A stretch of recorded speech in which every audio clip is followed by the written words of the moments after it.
تاجیکستان بعد از دریافت استقلالیت چون کشوری سازنده و تشبثکار در تمام جهان شناخته شده است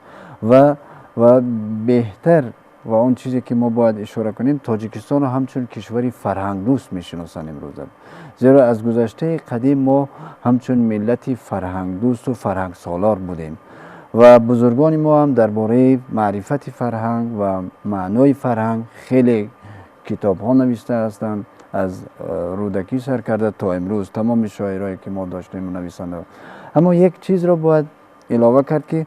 امروز فرهنگ های بیگانه هم به نسل جوان امروزی ما تا یک اندازه آنها را به یک دوچاری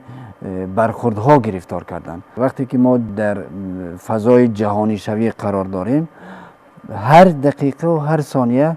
یک فرهنگی را که در دیگر کشور دیده می شود در تاجیکستان او را مشاهده می کنیم و جوان ها هم آن را می بینند توسط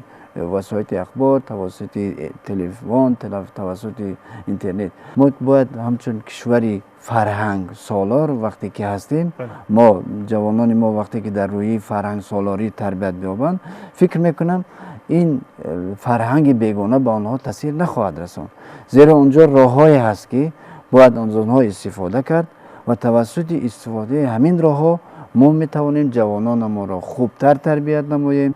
و از این فرهنگ های بیگانه که بیشتر امروز نه فقط تاجیکستان را و تمام جهان را زیر تاثیر قرار داده است خودمان را حفظ کنیم.